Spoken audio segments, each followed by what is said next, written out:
Hello, everyone. I'm Lauren Albandian. I am the owner and coordinator of NORWAC, the Northwest Astrological Conference.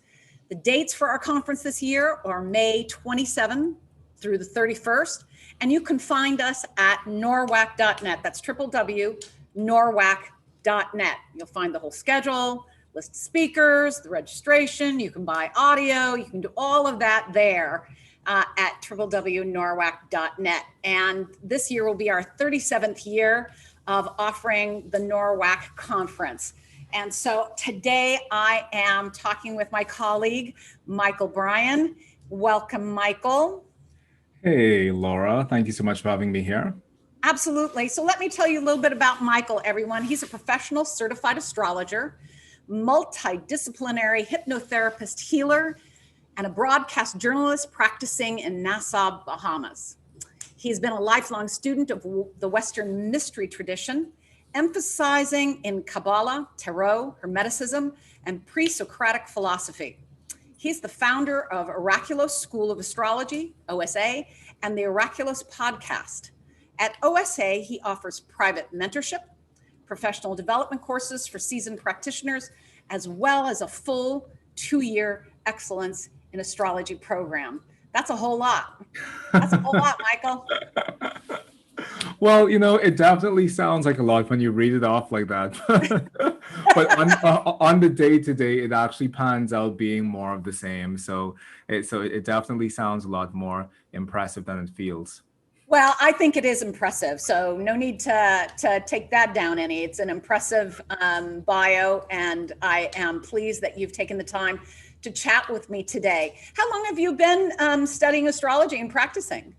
I've been studying astrology since I was 12 years old, and it never occurred to me that that was actually a thing until I was talking with Judith Hill, because Judith Hill, she's a good friend of mine, and she's also been a mentor of mine. And I think that Judith started studying at 12 years old as well.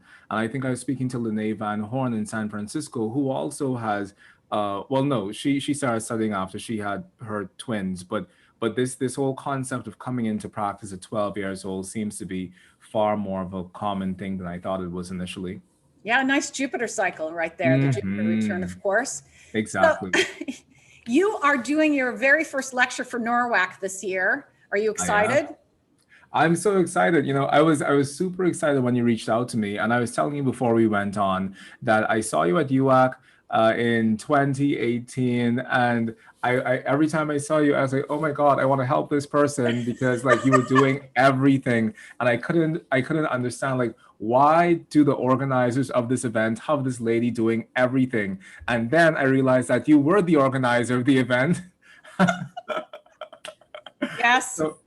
So I was just really, really happy to meet you then. And I was super happy when you reached back out and you invited me to speak at NORWAC. And I think it's a super amazing opportunity. And I'm so grateful because I loved UAC. I met so many people from there.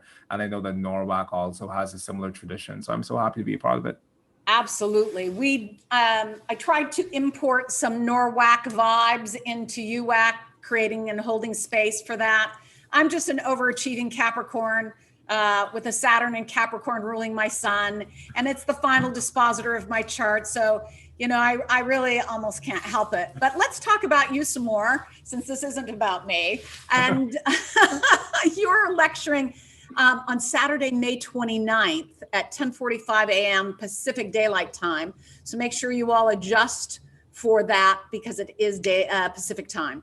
And Mychal, you are doing a lecture called Uranian Astrology, or Uranian Astrology, Your Hidden Astrological Powers and Sight. So first, tell me a little bit, and tell us a little bit about Uranian Astrology. And then why did you put that tag on the end, your astrological powers in plain sight? I'm curious. Well, Iranian astrology is a system of astrology that focuses on finding symmetrical relationships between different chart factors. So that could be your planets, your ascendant, your midheaven, your nodes, within your chart, which may not necessarily be the most obvious within a traditional framework. And within Uranian astrology, we really focus on the hard aspect series. So that's your half squares, your squares, your sesquiquadrates, as well as the oppositions. And things within that hard aspect harmonic And we use that as a means of really finding out where the emphasis is within the chart and what is the concrete manifestation of life and action within the chart. Because from a numerological perspective, the numbers 4 and 8 and 2, which really set up our hard aspect series, are the numbers of manifestation.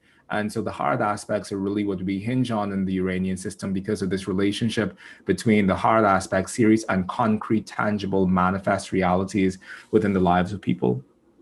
Do you use Uranian astrology in your daily practice? Is it? I most definitely do. You know, I'm a Renaissance astrologer.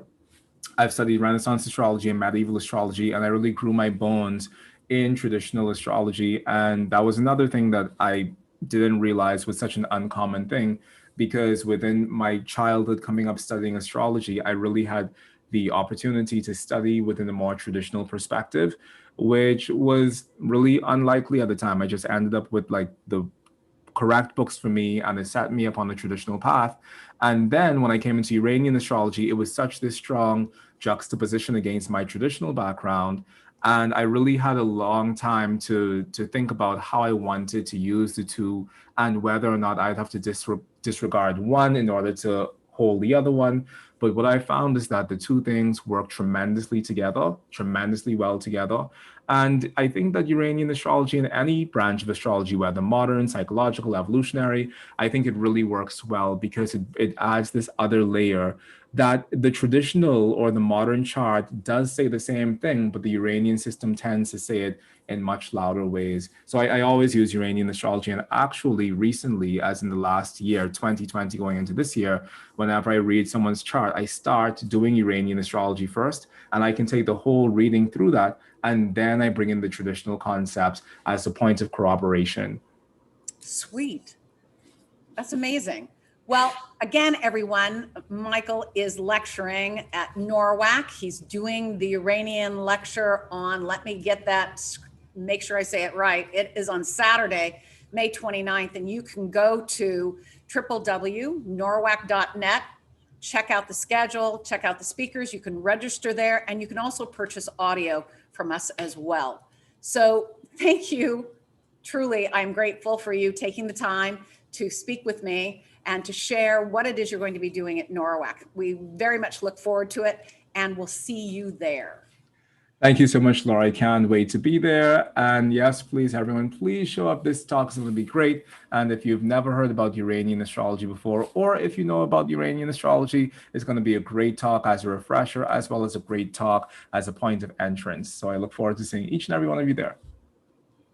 Thank you.